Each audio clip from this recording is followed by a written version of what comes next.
speaker, this afternoon's speaker. I've been a massive fan since her first book, You Must Be Sisters. Yeah, honestly.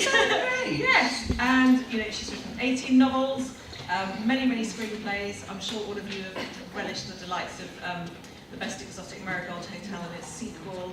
I believe Tulip Fever is to hit our screens. Oh, God. Right. Hit our screens any minute. So here to tell us about all of those amazing things. She's a wonderful writer with the most ingenious plots. I have total author envy of her skills. Deborah Moggach. Thank you.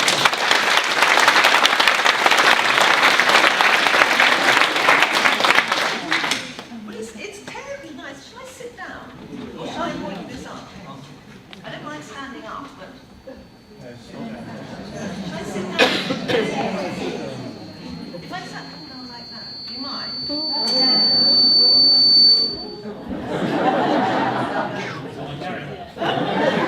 As we were, from the top. It's very nice to be here on this very, very peculiar day. I don't know how discombobulated you all feel. Quite odd. It's going to have a long time to catch up with the shock of what's happened. But anyway, we'll have some fun. Meantime, what I was going to talk to you about was really three things, which is how The Best Exotic Marigold Hotel came about, and what happened to it, and what it was like being classed by Judi Dench in the middle of the Rajasthan desert. As one does. And how that led on to another project, another book called Heartbreak Hotel, and how that led on to the latest book, and a little bit about Tulip Fever as well, because what I've done a lot of is adapt my own books, or sometimes rather uncomfortably having other people adapt them. And so I go from novel writing to screenplay writing. I've got two hats. The Best Exotic started, oddly, because when, in my experience, novels usually start from, in the case of Tulip Fever, I bought a painting, a 17th century Dutch painting, and looked at it and got absorbed by it. And other books have been started from seeing somebody in the street.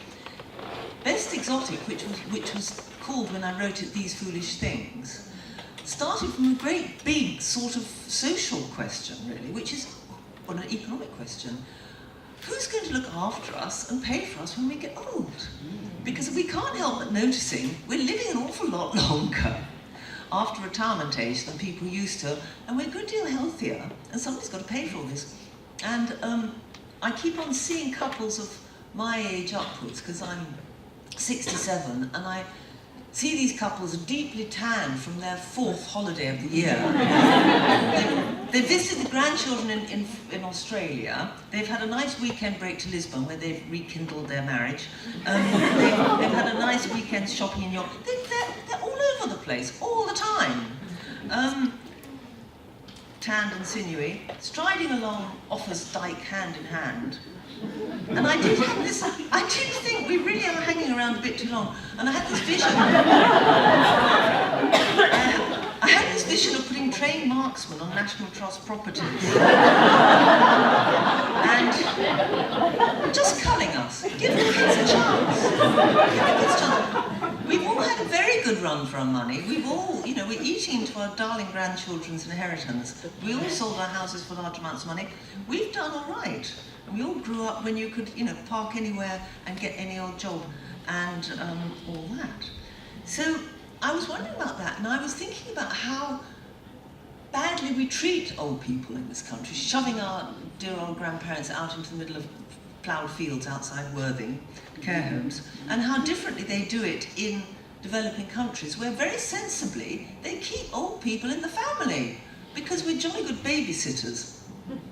We're quite wise old birds.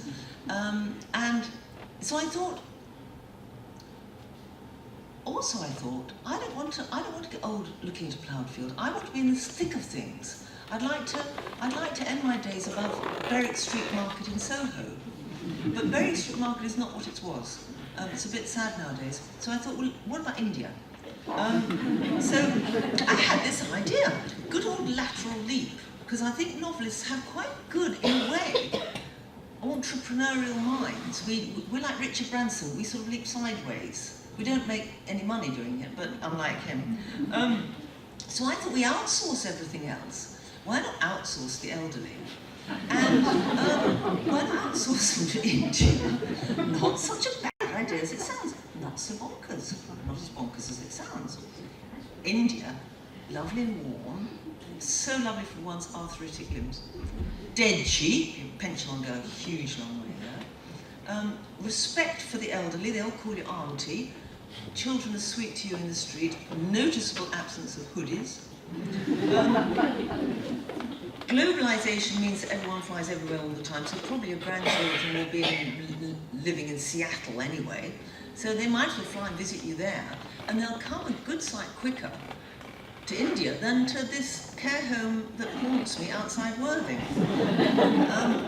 So I thought, well, actually, it's a no-brainer. And also, any of you who've been to India knows that in these Indian cities, the sort of centre of them, the Victorian old Raj centre, and there is still a residual respect for the Raj in India. People often let you go to the front of the queue, awfully nice. They look like Tunbridge Wells in the 50s. Very reassuring. And English, of course, is hugely spoken. So, I had such fun doing this book, because I made up these characters. And one of them was Evelyn, and in the film she's played by Judi Dench. And Evelyn is a rather desiccated, sweet, well-behaved elderly woman who lives outside Chichester, whose biggest excitement up to now has been a fire in the litter bin in the cathedral precinct. Evelyn's married to Hugh, and Hugh, her husband, is one of those men who whip the parking ticket out of your hand and say, don't bother your pretty little head about that. A bit patronising, but I'd love to live with somebody like that. But when Hugh dies suddenly in the garden, Evelyn discovers, thank you, that he was actually complete rubbish with money, and all their savings have gone, but she doesn't want to, and so she's going to have to go into some sort of home. She's going to have to sell her house. And she's of the generation, which is the generation just older than mine, where you don't want to be a nuisance. I'm going to be a terrible nuisance. Us sort of old hippies want to be as much nuisance as we can. But the generation that's 10 years older don't want to be a nuisance. She didn't want to foist herself on her son and grandchildren. So she signs up for this rather rackety looking, although the website looks much better, hotel in Bangalore. In the film it's Jaipur, but Bangalore, I put it in Bangalore because there's something about the word Bangalore always makes me laugh. So she signs up. Then there's Norman, who's a frightful randy old goat, and who likes going down to the local newsagents and dislodging copies of Asian Babes with his walking stick from the top shelf, and downloading porn on his long-suffering daughter's computer. And he's been thrown out of various care homes for what's called inappropriate behaviour. And he's lured to India by the promise by his desperate daughter and son-in-law that Indian women particularly like, Indian women are very versed in the erotic arts, of course, Kama Sutra and all that. And they particularly like the older, more experienced English gentleman. So he swallows that, he goes to India. Then there's a racist old cleaner called Muriel, who's played by Maggie Smith. And she goes out for a new hip, because another reason to go is you can get a new hip in India for £2,000. No waiting list, very good hospitals, and people do go out for new hips. She doesn't even know, I think she hardly knows she's going to India for it. Anyway, I sent them and a couple called Doug and, I've forgotten her name, anyway, Ruth and Doug Ainsley. And they were my least favourite sort of people, which is smug marrieds. Smug marrieds. Jean, that's it, Jean Ainsley, who's got this nice husband, Doug, and most people don't have husbands anymore in the book, because they've died earlier or gone off with somebody younger. She parades Doug around like a prize heifer, and says things like, "Oh, Doug is my best friend. We always laugh together." Anyway, I hate women like that.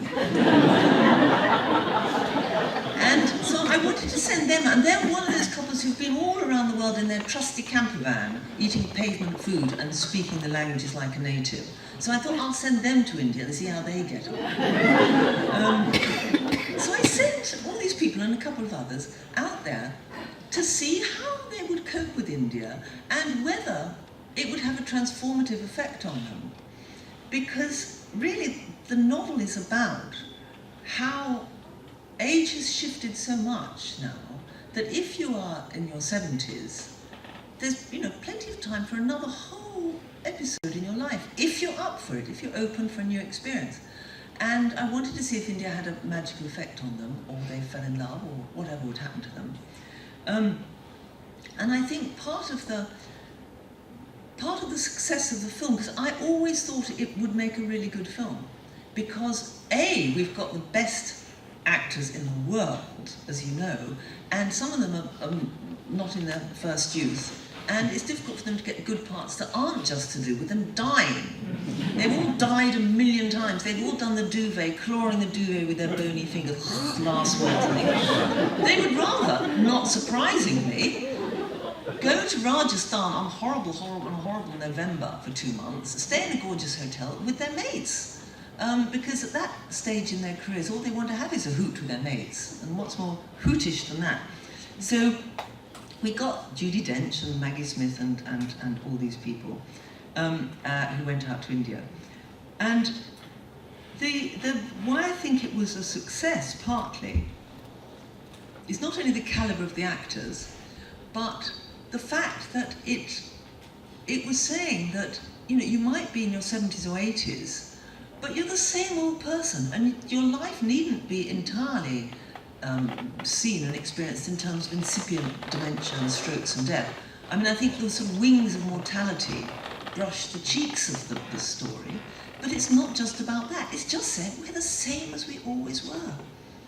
We make a fool of ourselves with love. I mean, when in my early 60s, I went on the internet and found this bloke, and we got married 2 years ago. It's never too late to have another go.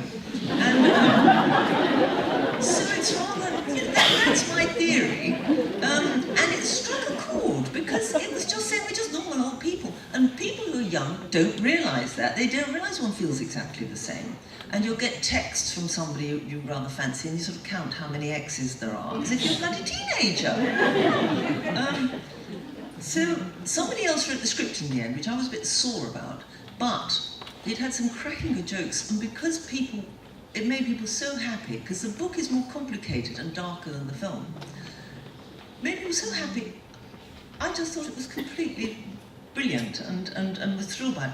And when they were filming it, I went out with Mr. Williams, my new bloke, to India, and they were filming in Rajasthan. And we had this magical moment, because if you write the book that's made into a film, you wrote the book so long ago, and so much has happened to it since then. It's had so many sea changes. People have written it, the script, and rewritten it, and producers have been all over it, and script executives and directors, and it's changed and changed and changed. And then months and months later, or even years later, the director and the cast and the crew go with it on this huge adventure of making a movie for the next 2 or 3 months. And then it's also changed when it comes into the editing room and the music's put on it and it's cut. So they've long ago forgotten that none of them would be there if it wasn't for the writer sitting at home writing the book. And so me and Mark went bouncing across in a car across the Rajasthani desert to this lovely hotel, the Best Exotic, which is in fact an equestrian hotel. With lovely Rajasthani horses in the stables with ears like sickles, beautiful narrow heads, but quite a messy old place. It was rather nice. And in the distance, we saw an hour and a half we'd been driving, just seeing the odd goat herd. In the distance, we saw this shimmering white, like a mirage. And as we got nearer, we saw that it was the catering tents and the unit vehicles and all that of this huge farm. And there was fields of extras, Rajasthani tribesmen with their camels slapping mosquitoes, and young bloods up from Bombay with their motorbikes, who were going to be extras as well, because it was standing in for a city bazaar. They built a little bazaar around the hotel. And sitting in a row were our beautiful, lovely thesps. And it was like they were resting between takes with punkah wallahs holding parasols down. And it was like opening a garage and seeing it full of the most beautiful, polished Bugattis and Rolls Royces and things, because they are such thoroughbreds, these actors.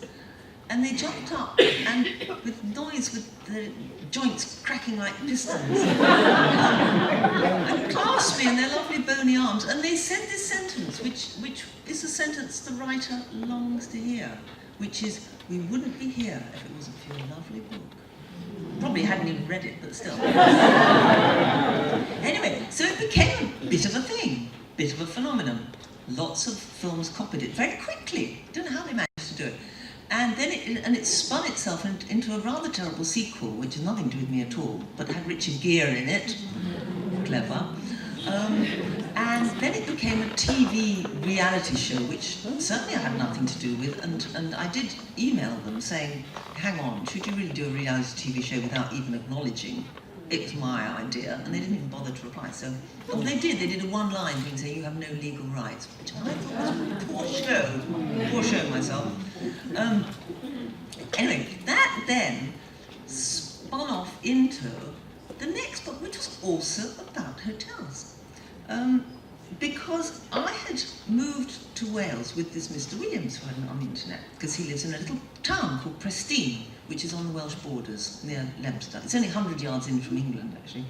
And I'd fallen in love with this town, and I was interested in hotels because I think that in hotels, well, we all know this really, you can be both more yourself or you can be somebody entirely different.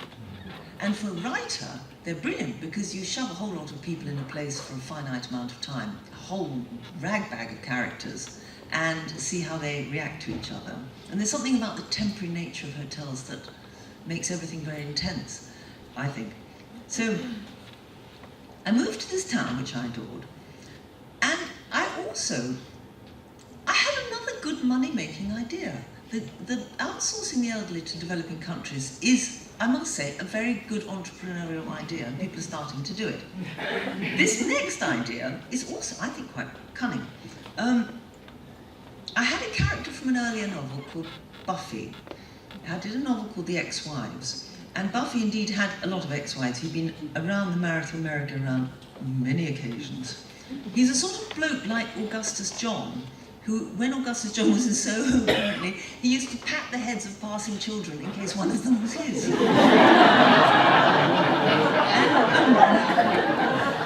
So Buffy was a bit like that, and his favourite saying is, I don't think I'll get married again, I'll just find a woman I don't like and give her a house. Anyway, he's jollier than that sounds. A bit of an old soak, actually. And he was left. I loved him so much. He was slightly based on my ex-sweetheart, a cartoonist called Mel Calman, who wasn't boozy or fat at all, but he was very, very funny and loved chatting to women. Don't we love men who like chatting to women? And so he'd had this novel where he'd starred, but he wouldn't go away. He was still in my head, longing to come out again for another outing. So I thought, I will move him to Wales, and he's going to be left in a will of an old flame, a very rackety old B&B in this town called, in this case, Nocton. I called it something else. And it's not going to make any money because it's all falling down and the roof needs doing. And because it's in Wales and it's a B&B, you know everyone's supposed to leave 10:30, latest. Because it's always Wales, it's always raining. And so you'd have these guests and they'd look out the windows as the rain chucks down after breakfast saying, oh, Edna, can't go out in that. And their hiking boots would remain unused. And Buffy, being a soft touch, would say, oh, let's crack open a bottle of Cab Sav. And all his profits would go. So he needed to earn some money. So he decided on this clever money-making idea, which is courses for divorces. He knows, and we all know, that if you're in a couple, you sort of divvy up the tasks. One of you's good at mending the car, one of you does the bills, one of you does the cooking. Sort of, sometimes it's equal, but often one You sort of divvy them up. But if you then break up, you not only miss a person, but when the washing machine overflows, you miss them even more. And you feel very helpless and disempowered. And so he has the idea of having residential, so people stay in the hotel all the time, courses for divorces. And people will come and learn car maintenance, cooking for beginners, gardening, basic gardening, household finance and things. And this is the cunning thing. Because they've all just recently split up, they're all on the rebound, so they all cop off with each other. Better than that, though. On the car maintenance course, they service his car and mend it.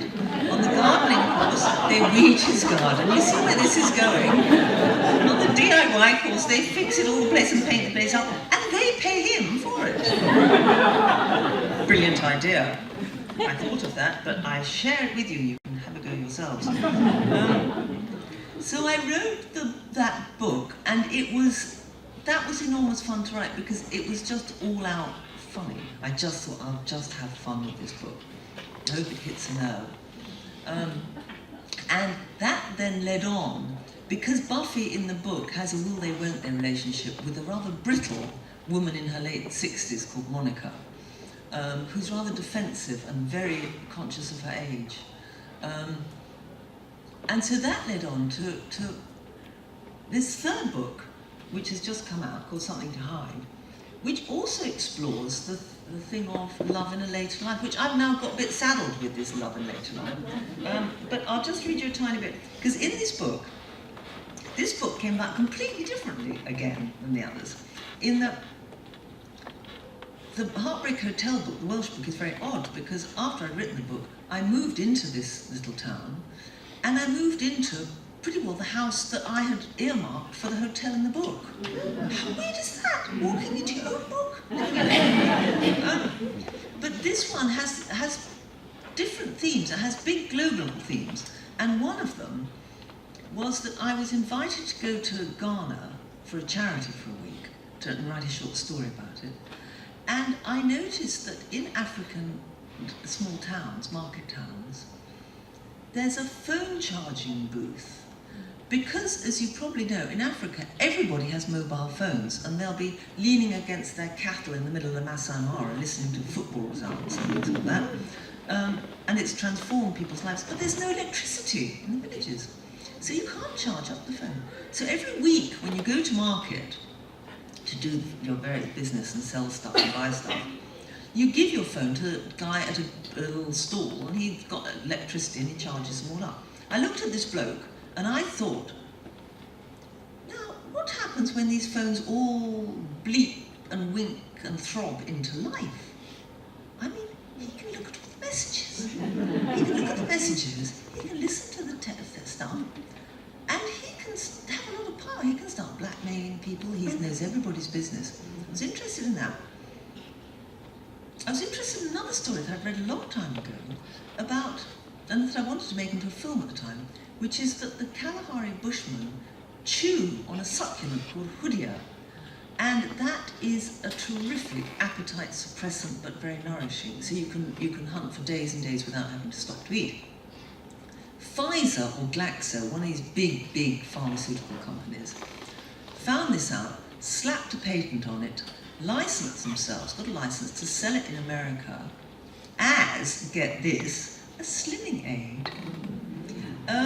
Because it's an appetite suppressant. And the Bushmen heard about this and said, you can't take our plant. It's and that's our ancestral grounds. You can't just come in and take our plant. And they said, we thought you were extinct. And they said, we're so not extinct. And we're going to get a very hot lawyer from Johannesburg, and we're going to sue the socks off you. Which they did. They got a hot lawyer, and they sued Glaxo, and they won the case. What a great story, because it's got obesity, it's got the extraordinary thing that the Bushmen are kept alive by something which will be fed to huge American barrage balloons to stop them eating them. You've got David and Goliath, the huge corporation versus the little hunter-gatherers. you've got the big African landscape and sunsets, very out of Africa, constant gardener, all that stuff.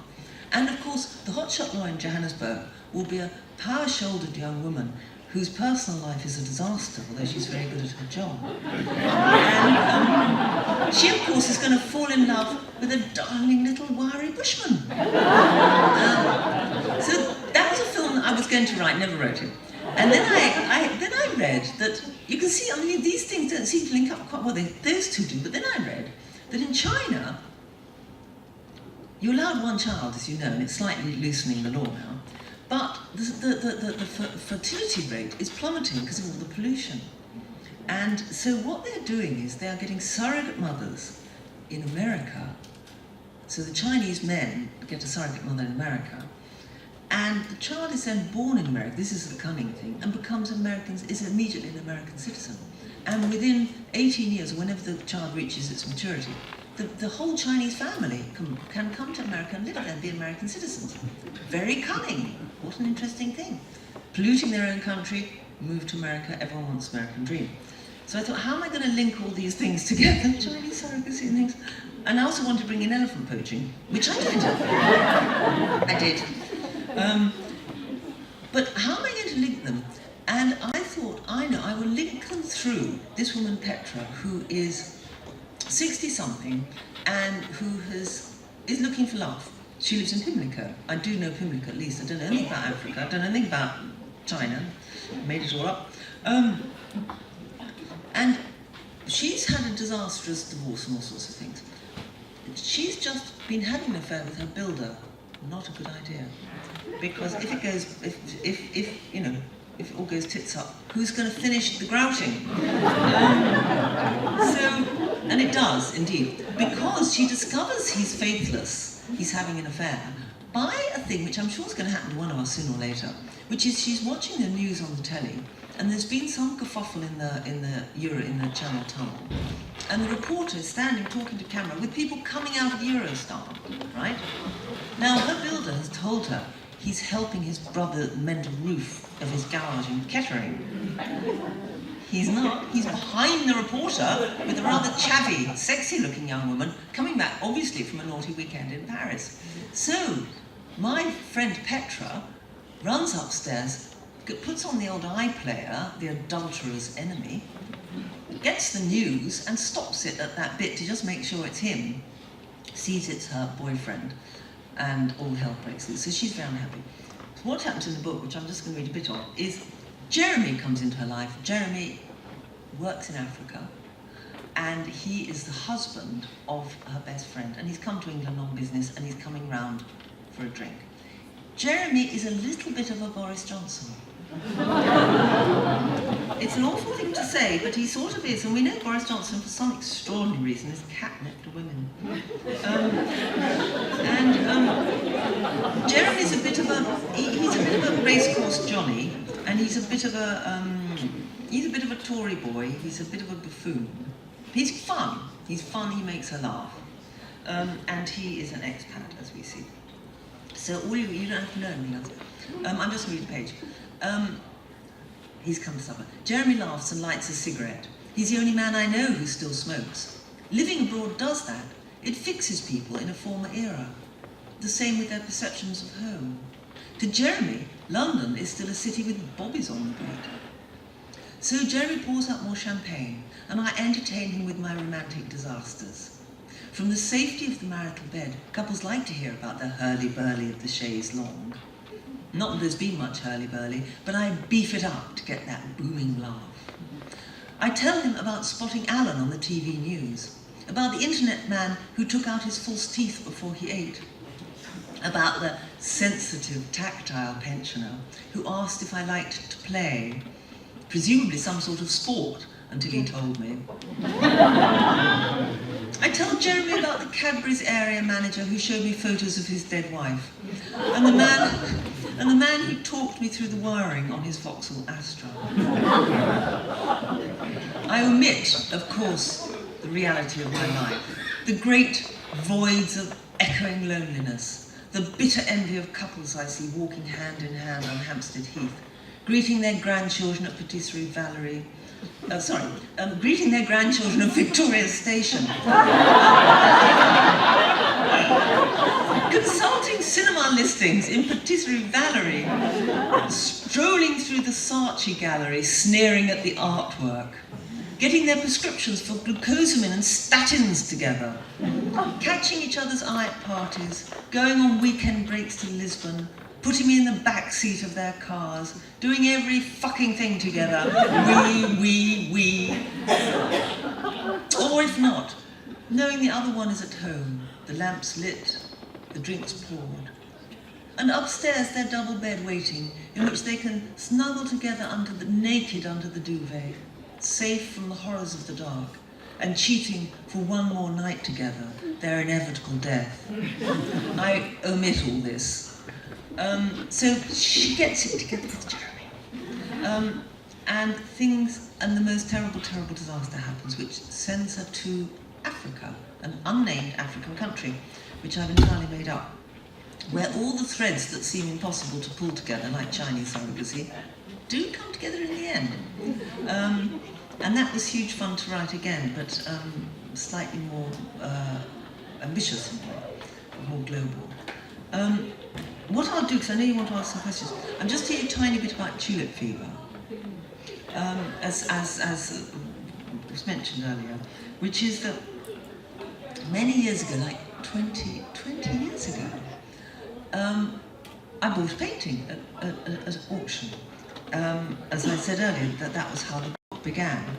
I was going to a talk Alan Bennett was giving at Christie's, and as he was burbling on about his parents in Ridlington and all that sort of things, I'd all heard it all before, I started looking at the paintings that were, it was an old masters show coming up, auction, and they looked jolly nice, some of them, and they didn't look wildly expensive, like, I mean, not nothing, like £2,000 for a 17th century beautiful, beautiful painting. So, went back for sale, I just had a VAT refund, and bought a lovely painting. And if you go on my website, if you Google me, that gets you on the website straight away. It's got, if you go on to Tulip Fever, it has a picture of this lovely painting. And it's a painting of a woman getting ready to go out. And she's wearing a little jacket like Vermeer's William walks. It's exactly the time when Vermeer was working. This painter, Joan Berkheim, was also working in Haarlem, I think. And Haarlem in Holland, not the other one. Her maid's bringing her string of pearls, her manservant's bringing her a glass of wine. She's looking out at the painting at us in, I think, quite an equivocal manner. She's not giving much away. Looking at her, as I hung on my wall and looked at her, fell in love with her and the painting, I thought she's going somewhere she shouldn't. She's off somewhere she shouldn't. And I was longing to follow her into that world, because those paintings in that period, as you know, Vermeer, those lovely Peter de Hoek and these gorgeous painters, they're like film stills, actually. They're a moment of drama, just fixed for a moment, like a snapshot. And you feel that if you blink, the maid who's sweeping will wander into another room, and the woman will get up, and the man who's giving her a glass of wine will follow her, well, whatever. And there's lovely perspective checkerboard floors disappearing that isn't. Anyway, fell in love with this painting. And I had to give a talk at the Empire Cinema, Leicester Square, about adapting books into films. And it was quite a traumatic event, because a few years before, in the very same cinema, I'd been sitting there watching a film with my then boyfriend, lovely cartoonist Mel Kalman, who was the basis for Buffy. And in a very violent bit of this Brian De Palma film, he had a heart attack and died in the cinema. Ghastly beyond belief. So going back to the cinema was a bit traumatic. And I was feeling very upset. And one of the questions on this, we were sitting in a panel in the cinema, it was in the London Film Festival. One of the questions was, if you could adapt any book, what would you adapt? And I said, so if you could write any film, what would you write? And I said, I'd walk into a Dutch painting. And there was somebody in the audience who ran a film production company, and he rang up the next day and said, what a good idea for a film. And so I then went away and thought up a plot, having then found out about tulip mania, which was this period of about 3 years in 1636, when the whole of Holland was gripped by this insane gambling on tulip bulbs, what colours they'll come out, and if they come out what's called broken, which is stripy, plain, stripy ones worth lots. Houses were bought and sold on this, the sort of money they were fetching. And I thought, what a wonderful image for a film, so beautiful, and also wonderful image of human insanity and greed and lust and love. Anyway, so I sat down, and in a great rush of love for this book, the paintings of the period, I wrote this novel, Tulip Fever, and it was a film. I wrote like a film because the film producer, his company went bust, so I didn't do it as a film. And when I had finished it, I put photographs of Dutch paintings in it. I just went to photocopy and photograph them, so it looked rather as if the book was about a real painter, and it just helped illustrate the book. I thought, why not? They're so lovely. And within a week, Steven Spielberg called from his car in LA. And he said, this is Steven Spielberg. Well, I thought, pulling the other one. He was phoning the producer who'd optioned the book, a wonderful woman called Alison Owen, Lily Allen's mother, who just did that film Suffragette and lots of films. She thought he was joking. Within a week, she and I were flying to LA for a meeting with Spielberg about making this book into a big, big film. And I remember as I was running down the garden path to get in the cab to get to the airport, I met my milkman, who's called Ron, coming up. I was living in London then, coming up the path. And he said, where are you off to, Deb? And I said, well, funny you should say that, Ron. I'm going off to meet Steven Spielberg in Hollywood, actually. Because Ron and I talk about films a lot. And I said to him, if the film's made, you and me can be extras, because I'm always an extra in my own films. And we'll be merchants in the Amsterdam market. It's going to be a hoot. Get in the car. Get on the plane. On the plane, Barry Norman, remember lovely, darling Barry Norman? He was sitting in the opposite aisle. Virgin upper class, head massages, champagne, posh. And he said, where are you off to, Deb? And I said, well, funny you should say that. Actually. And I said, I've got an early copy, one copy of the book, Tulip Fever. Do you want to read it overnight? Oh man, he was dying for a sleep. Tell me what you think. Because I bought this one copy to give to Steven Spielberg to suck up to him at this meeting. And so Barry, very gentlemanly, because he just wanted to read his Guardian and go to sleep. Took the book and read it. Well, he lived through it. And when we got off the plane in the morning, he gave the book back to me and whispered as we were just getting off the plane, I've written on one of the pages, Steven Spielberg is a wanker.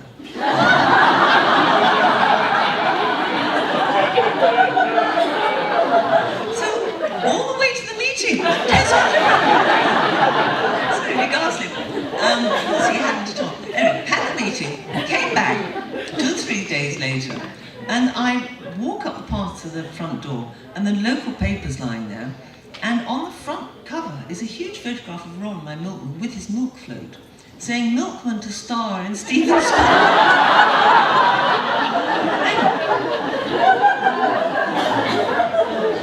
And I thought, oh, crikey. And I hadn't unpacked before the Daily Express was on the phone. The Daily Express said, hello, so Deborah Moggach, we've been speaking to Mr. Penrose about his forthcoming role in Steven Spielberg. And he's given us a very full interview. We're wondering, he suggested we should interview you too. Thanks, Ron. And I said, honestly, there's nothing to say because the film's not been made yet. So we're not extras or anything yet. They were also desperate to run some sort of piece, so they said, well, what sort of milkman is Mr. Penrose? And they didn't like to say he's the world's milkman because he gambles and he goes off to gambling clubs. And by the time he gets up, it's quite late and the milk's all turned to cottage cream. Very fond of him, but he was a bit late. Anyway, I wasn't going to tell the Daily Express that. So they never ran. So what happened was, Steven Spielberg got various screenwriters, me, Tom Stoppard, Christopher Hampton, Lee Hall, Maureen Buffini, lots of different people wrote the screenplay endlessly. The book is totally a film. You hardly need to write a screenplay, it's so much fun. Anyway, finally they got a script together. They sunk the tanks to make the canals. They $48 million film was going to be. Keira Knightley was going to be the young woman. Jude Law is a young woman who falls in love with a painter, and they gamble on tulip bulbs. And she's, at the time, married to an old doddery old merchant. Jim Broadbent was a merchant. All set up. Big film of the year. And then, just before it was about to shoot, Gordon Brown, then Chancellor, closed a tax loophole for funding films, and the film was destroyed. Pretty sad. All those jobs lost. And the only thing that was left was 12,000 tulips in a nursery in Thames Ditton. And they phoned up the next day and said, well, what are you going to do with all these tulips? And I said, well, dump 500 of them in my front garden, I'll give them to the neighbours. Including Tracy Chevalier, whose Girl with the Pearl Earring, she lived nearby, was also going through difficulties, the film. And she and I had a bet that whoever's film was made first would buy the other one lunch at the Ivy. She won. So each tulip was in a little pot, and it was about this tall in bud, ready like a darling actors for their scene. They would be flowering in 2 weeks, which was when the scene was going to be. So they were all in bud in their little pots. And they were taken away. And every year, the only good thing came out of it, or the rather sweet thing, is that every year my little film came up in everybody's film cupboard. Anyway, fast forward the DVD of time. And last couple of years, Harvey Weinstein then came to the rescue. Steven Spielberg seemed to have gone off the boil years ago. And Harvey Weinstein put back the film together again with Alison Owen. And last year, it was shot in Pinewood, and they got a huge location with tanks. They dug a huge canal in the middle of the Kentish countryside and God knows what. And I was an extra in it. And Alicia Vikander plays a young woman, and Judi Dench plays a tulip grower, and Cara Thingy Joggy, that model woman, she's in it. It's got a lot of trendy people in it. Jack O'Connell, Christoph Waltz. There's not been sight or sound of this film. And it was literally shot a year and a half ago. And they keep on fiddling around in the editing suite because something isn't quite right or whatever. But it'll come out, hopefully, at the end of the year. But the lovely thing about that was that the book was written 20 years ago as a great longing, really, it comes from this great sense of longing, walking into a Dutch painting, into one of these lovely rooms. And, 20 years later, I'm at Pinewood Studios, all tarted up in the costume, walking onto the set, which was a wonderful three-dimensional Dutch painting, room after room, with parrots, little parrots and pewter jugs and beautiful paintings and smoking fires and all these people walking around in lovely Vermeer costumes. So it did happen that I did sort of walk into my own story in the end, but it took 20 years and it still hasn't quite happened. But it looks jolly good, the film, so I hope that one day it'll be in the cinemas. We've got 10 minutes, so ask me questions, please. Can I just ask if Ron was in it? Ron wasn't in it because he retired. I did bump into him, and I feel like the discourse saying he wasn't such a good milkman, but he was such fun, who cares? Anyway, he's retired now. No, it's a bit late, I'm afraid, to retire. Yes?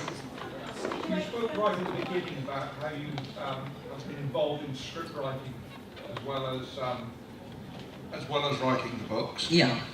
How do you sort of manage to sort of keep the integrity of your stories? Because, I know in a lot of cases authors have written the book, the film is made, they seem to have little or no involvement in it.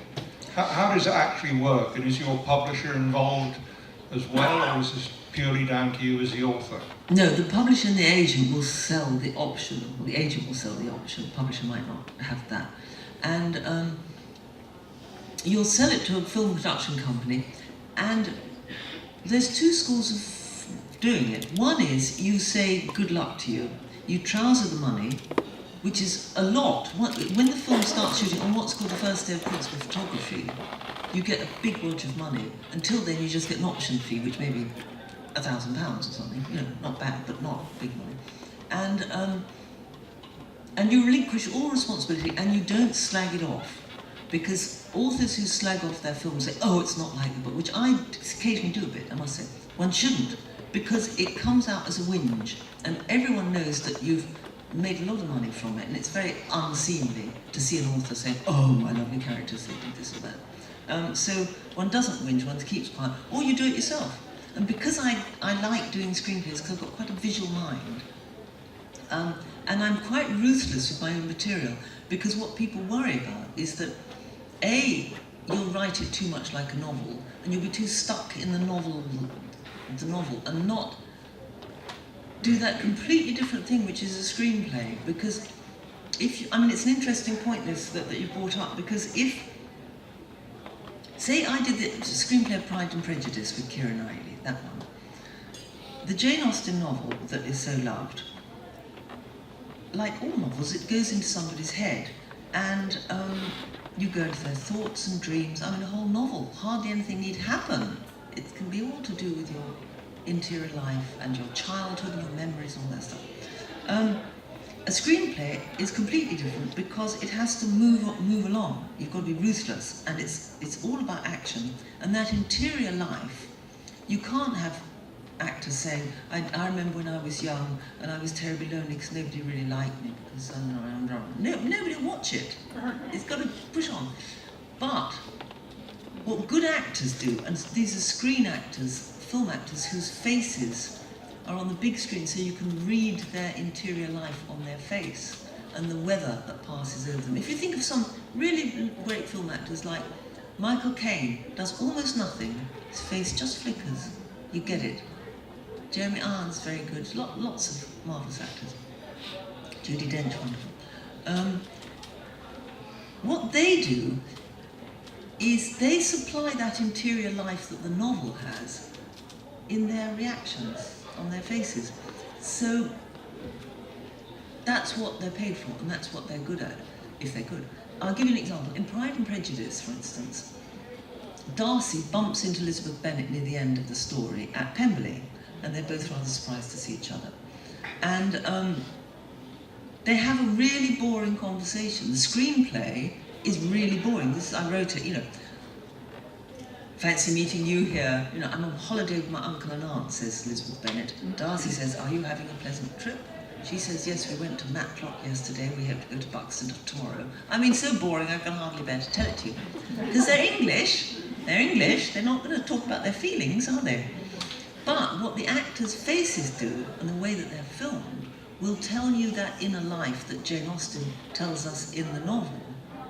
And their faces are telling you, I can't bear it, that we could have been happy here, but my stupid pride completely misjudged you. I love you to bits, I can hardly breathe. What you must think of me just pains me. I could be in this house with you, we could be happy and married, I want to die. That's what their faces are telling you, because they're good actors.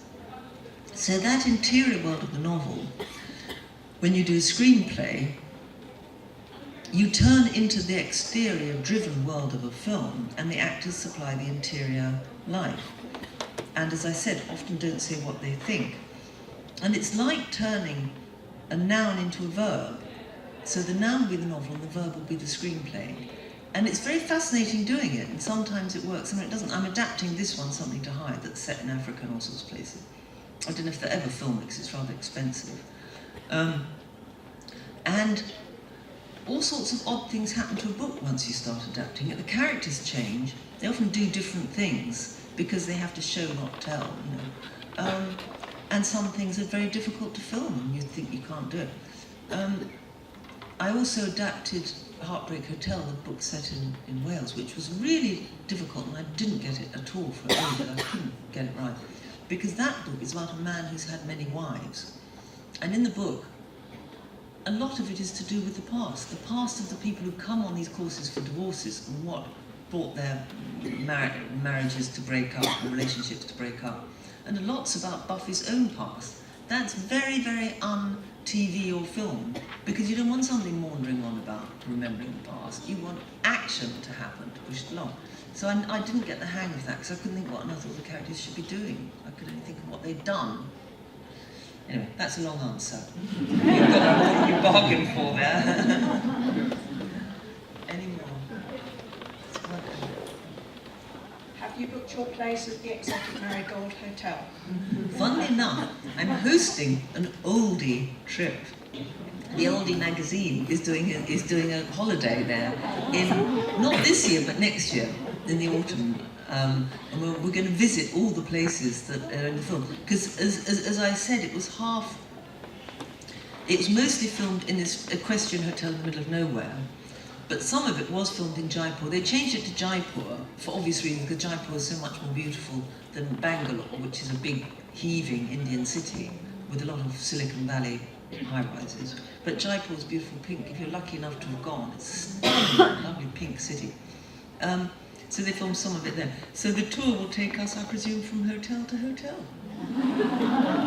No, I mean, I couldn't do it because I've got darling grandchildren. If any of you are lucky enough to have grandchildren, you know, the thought of going and living somewhere else, despite what I said about the world being global, you know, all that stuff, in my case, they sort of live quite near, and I love them to bits. I would die to not see them.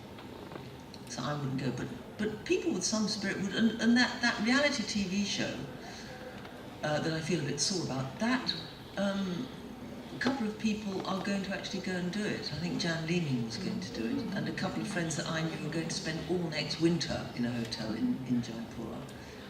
They're sort of women of my age, but they are going to come back when it gets really hot. Any more?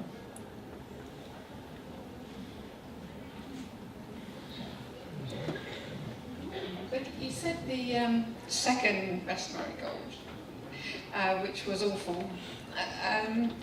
There was nothing to do with you, but do you still have any rights over your characters that they're using?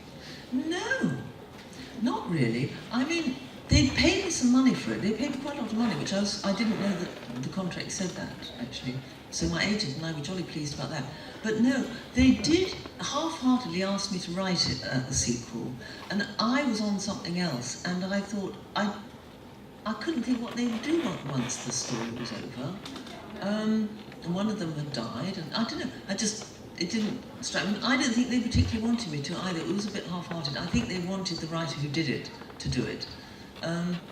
And so this film was written, which if you saw it, it really has no plot. The plot doesn't make any sense at all.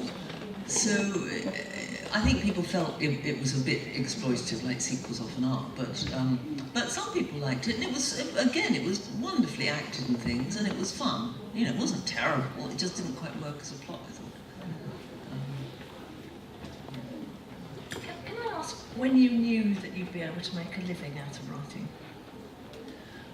Well, I didn't. What I did, which lots of people do, I think, is that when I was young, I wrote novels, but I subsidised them by doing journalism. So I would work doing theatre reviews and pieces for magazines, because it was a lot easier then, a lot easier, I'm afraid. And that would help pay for the time to write the novels. And once I had written 2 or 3 novels, they'd done all right. They hadn't been huge bestsellers, but they'd done all right.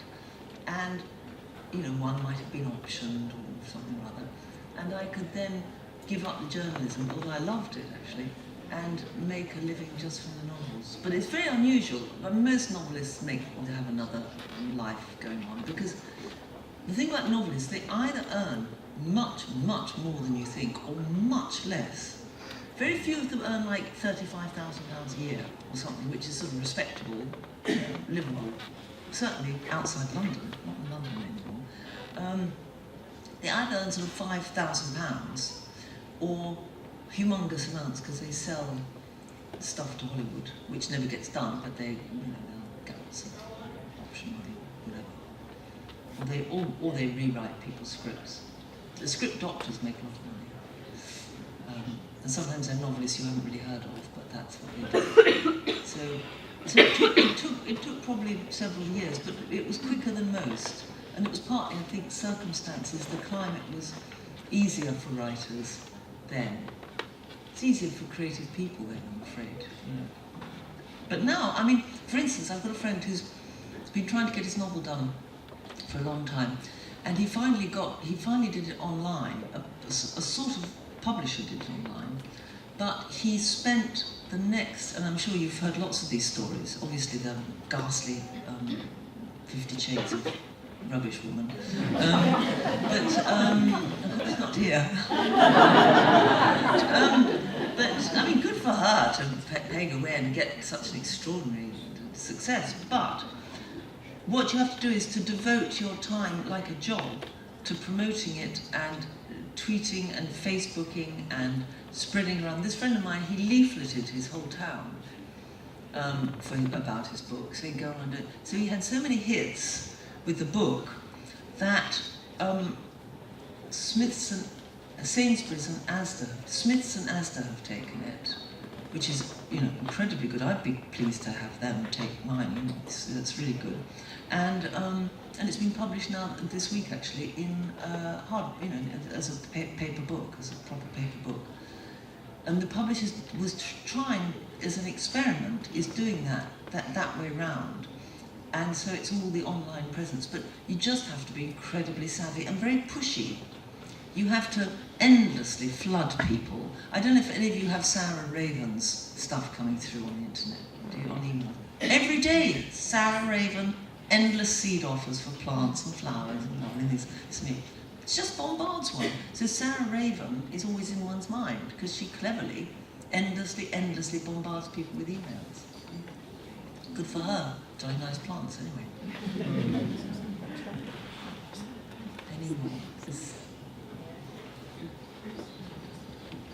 I was just wondering with Marigold, did you actually go to India beforehand, and what sort of experience did you have of India? Because, I've been to Jaipur and I think it's wonderful.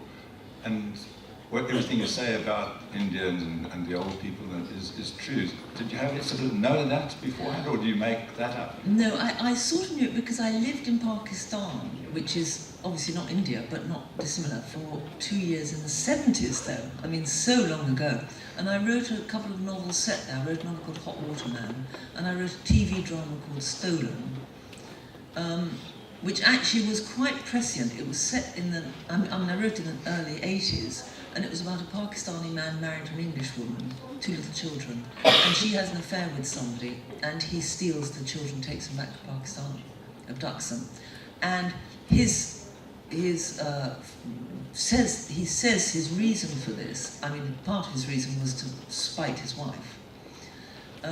His reason was that English upbringing isn't that great, and English kids are wild, and a nice Muslim upbringing is better. They've got a stronger family system, stronger family values and things. He had a point.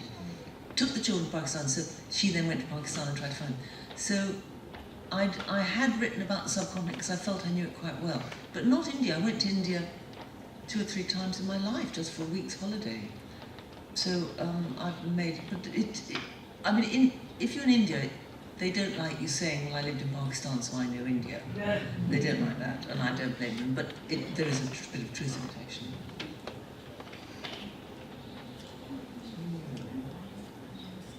I think it's time to stop. What a nice audience, though.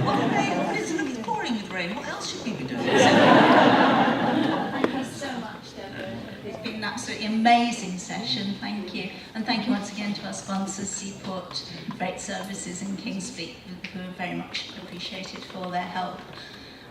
Deborah will be going to the area by the bookstore where she'll be signing her books for us. We have lots of other things going on for the rest of today and also all day tomorrow. And most importantly, can I plead with you to fill in your feedback forms, because it's that proves to our sponsors, if they're not here, that we do get audiences and that they like what's going on. Thank you so much. Thank you.